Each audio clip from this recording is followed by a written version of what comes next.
শত শত কবরের মাঝে আজ আমি বিশেষ একটি কবর খুঁজতে এসেছি।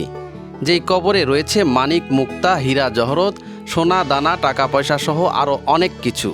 যা সোনা দানা সব কিছু নিয়েই দাফন করছে। অনেকে বলে নাকি 4-5 কেজি নাকি সোনা আছে। ওটা তো বলে তার চেয়ে বেশি আছে, তার চেয়ে 5-7 কেজি। 5-7 কেজি আছে। স্বামীরও যা ছিল টাকা পয়সা সোনা দানা, ওনারও যা ছিল সম্পূর্ণ উভয়ই একবারে ব্যবহার করছে আর কি। এত কবরের মাঝেও কিছু দুষ্কৃতীদের নজর এই কবরের দিকে এবং রাতের আধারে চলে সেই কবর ভাঙার চেষ্টা। কারণ কবরটি একবার ভাঙতে পারলেই জীবনে আর পিছনে ফিরে তাকাতে হবে না। ডাকাতেরা অনেক চেষ্টা করেছে, ভাঙতে পারেনি। ওই পাখা আর এগুলা পাখা 8 দিন তো পারে। এই কবর ভাঙার চেষ্টা করছে। হ্যাঁ, ডাকাতেরা আচ্ছা যে সোনা দানা টাকা পয়সা এগুলা মানে নেওয়ার জন্য করে আচ্ছা। আগে থেকেই শুনেছে জানিছে যে ইঙ্গা সম্পূর্ণ ব্যবহার করছে এই ভিতরে। মৃত্যুর পর মানুষ কাফনের কাপড় ছাড়া কিছুই সঙ্গে নিতে পারে না। তাহলে কে সেই মানুষ যাকে নিয়ে আজও প্রচলিত আছে তিনি নাকি তার অমূল্য সম্পদ নিয়েই শত বছরের বেশি সময় ধরে এই গোরস্থানের মাটিতেই শুয়ে আছেন? এই গল্প কতটা সত্য, কতটা লোককথা, কেন এই কবরকে ঘিরে এত রহস্য, আর আসলেই কি এখানে লুকিয়ে আছে কোনো গুপ্তধনের ইতিহাস? চলুন আজ অনুসন্ধানে বেরিয়ে পড়ি সেই রহস্যময় কবরের খোঁজে।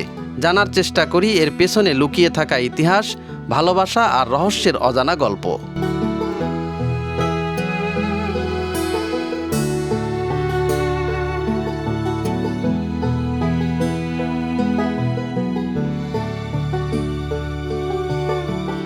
ভিউয়ার্স, দেখেন আমার পেছনে যে গোরস্থানটা আপনারা দেখতে পাচ্ছেন, এটাই হচ্ছে বগুড়া নামাজগড় আঞ্জুমান গোরস্থান। আমি এখন এই গোরস্থানের ভিতরে যাব এবং এখানে যে একজন অনিন্দ্য সুন্দরী যে রূপজান বিবির কবর রয়েছেন এবং যেটাকে অনেকে বলতেছে স্বর্ণে মোড়ানো কবর, স্বর্ণে বাঁধানো কবর, সেই কবরটা কিন্তু আপনাদের সামনে তুলে ধরব। দেখেন নামাজগড় আঞ্জুমান গোরস্থানে আশেপাশে বগুড়াতে কিন্তু আজকে খুবই বৃষ্টি হচ্ছে। দেখেন কি ঝমঝম করে কিন্তু এখানে বৃষ্টি পড়তেছে। বৃষ্টির কারণে আমরা কিন্তু সরানড়াই করতে পারতেছি না এখান থেকে। আর দেখেন কত কবর, চারপাশে যতদূর চোখ যাচ্ছে ততদূর শুধু কবরই কবর, এত পরিমাণ কবর কিন্তু এখানে রয়েছে। ভিউয়ার্স, আমি এখন দাঁড়িয়ে রয়েছি বগুড়া সদরের নামাজগড় এলাকায়। এখানে রয়েছে বগুড়া শহরের সবচেয়ে বড় যে গোরস্থান আঞ্জুমান গোরস্থান। এই কবরস্থানে দেখেন আমার এই পাশে দেখবেন শত শত কবর কিন্তু এখানে দেওয়া হয়েছে।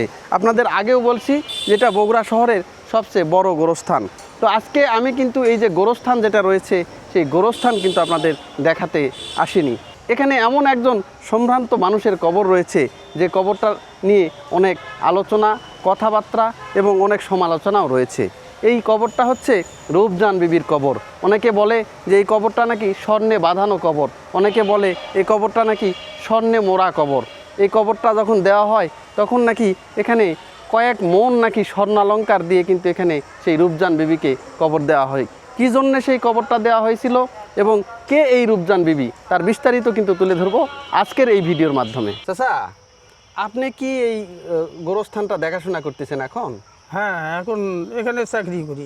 এই যে চাচাকে দেখতে পাচ্ছেন এই নামাজগড় আঞ্জুমান গোরস্থানে, উনি কিন্তু প্রায় 12 বছরের থেকে 13 বছরের মতো উনি এখানে কর্মরত আছেন। প্রায় মোটামুটি 5-7 হাজার গোরস্থান তো আপনার দেওয়া হয়ে গেছে। এরকমই হবে, আমরা তো ওগুলা হিসাব রাখি না, তো মোটামুটি 5-6 হাজার হয়ে গেছে। এরকম হয়ে গেছে। আচ্ছা, উনি এই রূপজান বিবি সম্পর্কে আসলে লোকমুখে অনেক কথাই শুনছেন এবং উনি যেহেতু বগুড়ার স্থানীয়, ছোটবেলা থেকে এই রূপজান বিবি সম্পর্কে কিন্তু উনি অনেক কিছুই জানেন। তো চাচার মুখ থেকেই শুনে আসি আসলে রূপজান বিবি সম্পর্কে উনি কতটা জানেন। এখানে আপনি চাকরি করতেছেন না? আচ্ছা, এখানে কতদিন থেকে আছেন আপনি? আগে থেকে করলে পারতাম, কিন্তু এই 12-13 বছর হলে করতে। 12-13 বছর না? আচ্ছা, এই গোরস্থানে তো আমরা একটা কথা শুনলাম যে এখানে রূপজান বিবি নামে একজনের কবর আছে। আচ্ছা, এই রূপজান বিবি সম্পর্কে যদি একটু বলতেন। না, ওটাই তো, এখন ওর স্বামী আসলে হচ্ছে খ্রিস্টান। আচ্ছা, সেন মাস্টার আর কি। হ্যাঁ, স্টেশনের সেন মাস্টার। হ্যাঁ। আর মেয়ে আসলে একবার পরি যাক বলে, পরীর মতো সুন্দরী, একেবারে সেই রকম সৌন্দর্য। ওই বিবাহ দিবেই, বসবেই না, ওই ছাড়বেই না। আচ্ছা, যে করে হোক 2 দিনে 4 দিনে 10 দিনে এখন যা হয় হচ্ছে, যে কোনো করে বিয়ে শাদী হচ্ছে। হ্যাঁ, তাহলে 1 বছর 2 মাস 3 মাস হচ্ছে, এখন বাচ্চা হতে না কি হতে সে মেয়েটাই মারা গেছেন আর কি, ওই রূপজান বিবি মারা গেলেন? মারা গেছেন। আচ্ছা। ওনার স্বামীরও যা ছিল টাকা পয়সা সোনা দানা, ওনারও যা ছিল সম্পূর্ণ উভয়ই একবারে ব্যবহার করছে আর কি। আচ্ছা। না ডাকাতেরা অনেক চেষ্টা করেছে, ভাঙতে পারেনি। ওই পাখা আর এগুলা পাখা 8 দিন তো এই কবর ভাঙার চেষ্টা করছে? হ্যাঁ, ডাকাতেরা আচ্ছা। কয়েক জায়গায় যে সোনা দানা টাকা পয়সা এগুলার মানে নেওয়ার জন্য করে। আচ্ছা। আগে থেকেই শুনেছে, জানিছে যে ইঙ্গা সম্পূর্ণ ব্যবহার করছে এই হ্যাঁ ভিতরে। হ্যাঁ। অনেক চেষ্টা করছে কিন্তু আগে ইটা পর্যন্ত ভাঙতে পারে না। ওখানে নাকি খুব মজবুত করে দেওয়া হয়েছে সেই রকম কবরটা? ডবল ঢালাই, হ্যাঁ? ডবল double ঢালাই ঢালাই? একবার সেই রকম। আচ্ছা, ওই রূপজান বিবির স্বামী কি খ্রিস্টান ছিলেন নাকি? আমি জানি, ওটা আগে থেকেই জানি যে ওই খ্রিস্টান, ওই খ্রিস্টান চেন মাস্টার। হ্যাঁ। মানে স্টেশনের চেন এই মাস্টার, বগুড়ার চেন মাস্টার ছিল? স্টেশনের, হ্যাঁ, মানে বগুড়া স্টেশনের। হ্যাঁ স্টেশনের চেন মাস্টার।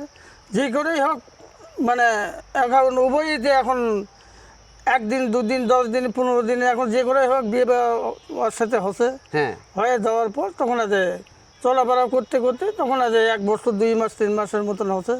সেই অবস্থায় সে কিভাবে সে মৃত্যু হচ্ছে সেটা তো আর আমরা না না না না না, সেই সময়ে মারা গেছে। হ্যাঁ, সেই সময়ে মারা গেছে। সবাই যেটা বলে সন্তান প্রসবের যে কোনো যন্ত্রণায় হোক নাকি একটা সে মারা ব্যবহার, গেছে। যে কোনো ব্যবহারই হচ্ছে আর কি। হ্যাঁ। মানে ওর উপরে সৌন্দর্য আর হয় না, আর হয় না। মানে যে করেই হোক আর খুব মানে ইয়ে আসলে ওই ছাড়বেই না, ওই বসবেই না, তাই না? যে করেই হোক আর খুব বলে দিন দরবার হচ্ছে ওই সময়। সেই রকম খুব সৌন্দর্য আর কি। হ্যাঁ? ওর উপরে তো এখন ওই দুইজনার যে সয় সম্পত্তি সব ওখানেই ইয়ে করছে, মানে হ্যাঁ, ওই ওনারা যা সোনা টাকা দানা পয়সা- যেগুলা ছিল দুইজনের, হাতে যা ছিল, ওরও যা ছিল, আরও যা ছিল সম্পূর্ণটাই ব্যবহার করছে সব আর ওর কি। ভিতরে দিয়ে দিছে। কিন্তু আমার এগুলা জানার শোনা দেখলে আমার আগেকার হিসেবে কিন্তু আমি কিন্তু বাংলাদেশের লোক হ্যাঁ, নই হ্যাঁ, কিন্তু। হ্যাঁ। আচ্ছা, ওই আমি কবরটা পাকিস্তানের নাকি- লোক কিন্তু ওই আমি। কবরটা নাকি অনেকে ভাঙার জন্য আসছিল। ওই তো ডাকাতেরা ওগুলো ডাকাতেরা চেষ্টা না? করেছে, মানে বুঝতে পেরেছি। কয়েক জায়গায় ঠোকা মারিছে। আর এইবারে যখন যে রং চং করলো না, হ্যাঁ হ্যাঁ হ্যাঁ। ওই তাতেই আমাদের এই কমিটির থেকেই আর কি এই রং চং করা খুঁটিয়ে না হ্যাঁ। ওই ভেঙে চুরে ইয়ে করছিল, সেগুলো ইয়েতে মেরে দিচ্ছে, আচ্ছা আচ্ছা। দিয়ে রং চং করেছে। হ্যাঁ, না এইরকম না? এইভাবে আছে এখন। দাঁড়ান, এই যে আমি এখন রূপজান বিবির যে কবর, সেই কবরস্থানের দিকেই কিন্তু আমি এখন নিয়ে যাচ্ছি আপনাদেরকে।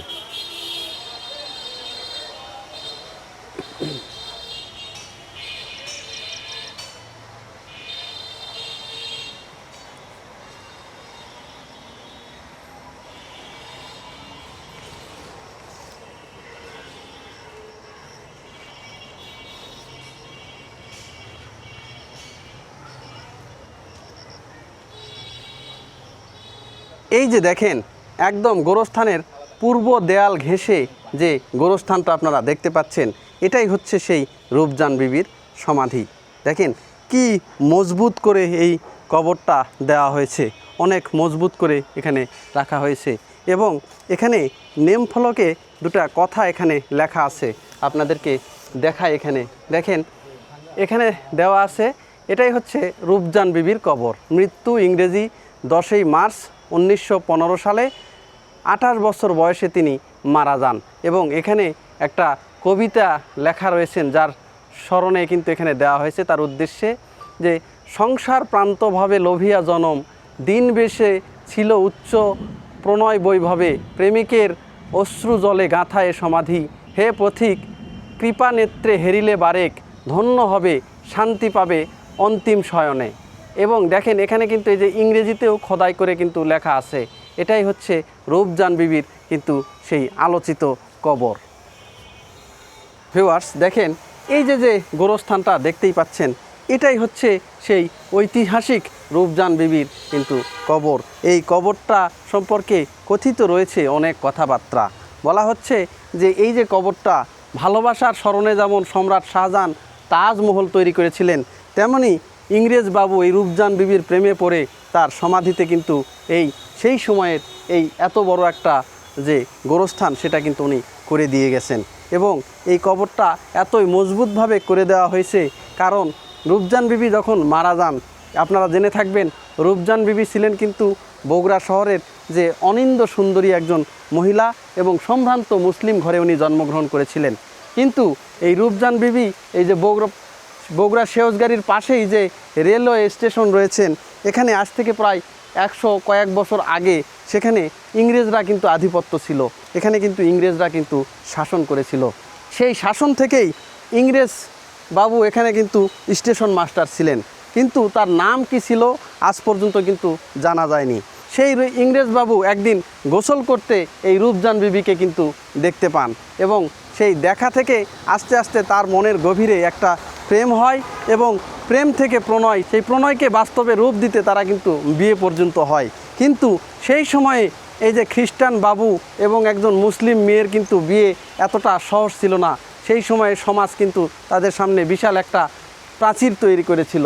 সেই প্রাচীরকে ভেদ করে তারা আনন্দ উল্লাস করে তারা কিন্তু এখানে বিবাহ বন্ধনে আবদ্ধ হন এবং সেই বিয়েতে কিন্তু এই বগুড়া শহরের যতগুলো সম্ভ্রান্ত মানুষ ছিলেন তাদেরকে কিন্তু সবাইকে কিন্তু এই আমন্ত্রণ বা দাওয়াত করা হয়েছিল এবং অনেক দিন দরবারের পরে সেই বিয়েটা কিন্তু হয়।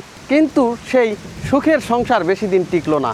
মাত্র বিয়ের 1 বছর পরে এই খ্রিস্টান বাবু একসময় ট্রেনিংয়ের কারণে বা কাজের ক্ষেত্রে তিনি কলকাতাতে যান এবং সন্তান সম্ভবা রূপজান বিবি সেই সময় একা হয়ে যান এবং সন্তান প্রসবের সেই যে ব্যথা, সেই বেদনা তিনি সহ্য করতে না পেরে এবং তার আত্মীয় স্বজন তাকে নিয়ে কলকাতার উদ্দেশ্যে যখন রওনা দেওয়া হয় উন্নত চিকিৎসার জন্য, সেই সন্তান সম্ভবা রূপজান বিবি কিন্তু মৃত্যুর কোলে ঢলে পড়েন কলকাতা নিয়ে যাওয়ার পথে।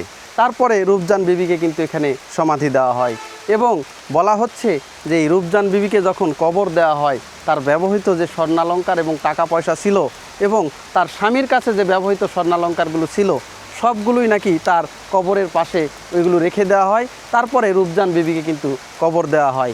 এই সেই রূপজান বিবির ঐতিহাসিক কবর, যেটাকে বলা হচ্ছে স্বর্ণে মোড়ানো বা স্বর্ণে বাঁধানো কিন্তু কবর।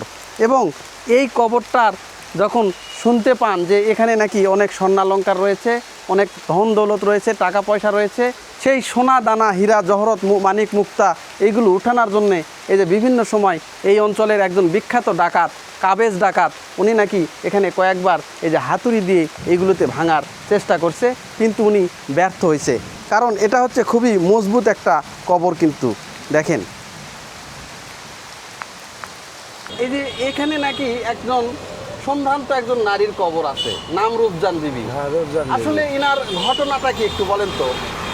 ওনার ঘটনা, উনি হচ্ছে সুন্দরী মহিলা ছিল। আচ্ছা, উনি সুন্দরী মহিলা দেখে বগুড়ার রেল স্টেশনের হ্যাঁ, একজন মাস্টার অনেক ভালোবাসে বিয়ে করে। আচ্ছা, উনি নাকি খ্রিস্টান ছিলেন। উনি রেল মাস্টার খ্রিস্টান রেল মাস্টার খ্রিস্টান আর রূপজান আর ইনি বিবি ছিল মুসলমান। মুসলিম। হ্যাঁ, কতদিন আগের ঘটনা এটা? এটা বহুত 100 কয়েক বছর হচ্ছে। তাই? আচ্ছা, তারপরে কি হলো?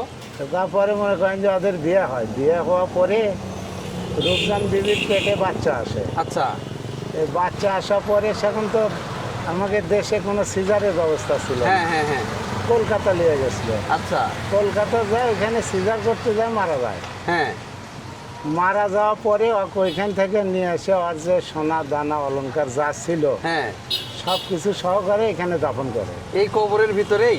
এই কবরের ভিতরে আচ্ছা, যা সোনা দানা সব কিছু নিয়েই দাফন করছে। অনেকে বলে নাকি 4-5 কেজি নাকি সোনা আছে। ওটা তো বলে তার চেয়ে বেশি আছে, তার চেয়ে 5-7 কেজি। 5-7 কেজি আছে? 5-7 কেজি। তারপরে ওকে যখন দাফন করে, দাফন করার পরে ডাকাত এসে ভাঙারও চেষ্টা করছে। কোন ডাকাত? ওটা কাবেজ ডাকাত মনে হয়। কাবেজ ডাকাত ভাঙারও চেষ্টা করছে। ভাঙারও চেষ্টা করছে, পারেনি ভাঙতে। তাই না? কারণ কবর তো খুব শক্তিশালী কবর ওটা। হ্যাঁ, আগেকার গাঁথনি। আচ্ছা, এই কবরটা কে দিছে? ওনার স্বামী বাধাই করে ওনার দিছে? স্বামী বাধাই করে দিছে। আচ্ছা, আরেকটা কথা, উনি যখন এই যে কবরটা বাধাই করলো, রূপজান বিবি মারা গেল, তারপর থেকে নাকি ওই খ্রিস্টান ভদ্রলোককে আর নাকি দেখা যায়নি? না, দেখা যায়নি। আর দেখা যায় আর না? দেখা যায়নি। আচ্ছা, উনি এখানকার চাকরি বাকরি ছেড়ে দিয়ে চলে গেছে। চলে গেছে। চলে গেছে। রূপজান বিবির কি পরিবারের লোকজন কি এখানে কোনো পরিবারের লোকও খোঁজ খবর নিতে আসেনি। কোনো খোঁজ খবর নিতে যায়নি? আজও পর্যন্ত কেউ খোঁজ খবর, ওই আমরাই ঠিক করি হ্যাঁ। সবে বরাতের আগে আসে। আচ্ছা আচ্ছা, প্রতিবারই ঠিক করি। প্রতিবারই আপনারা ধোয়া মোছা ধোয়া মশা রং সং সবই করি। সবকিছু। স্থানীয়দের বিশ্বাস, রূপজান বিবির মূল্যবান গহনা ও ধন সম্পদ তার সঙ্গে এই সমাধিতে সমাহিত করা হয়েছিল। যদিও এই দাবির নির্ভরযোগ্য ঐতিহাসিক প্রমাণ পাওয়া যায় না, তবুও এই গল্প আজও মানুষের কৌতূহল বাড়িয়ে দেয়। 1 শতাব্দীরও বেশি সময় পেরিয়ে গেছে, তবুও সমাধিটির সুদৃঢ় কাঠামো, শ্বেতপাথরের সৌন্দর্য এবং এর সঙ্গে জড়িয়ে থাকা প্রেমের কাহিনী প্রতিদিনই টেনে আনে অসংখ্য দর্শনার্থীকে।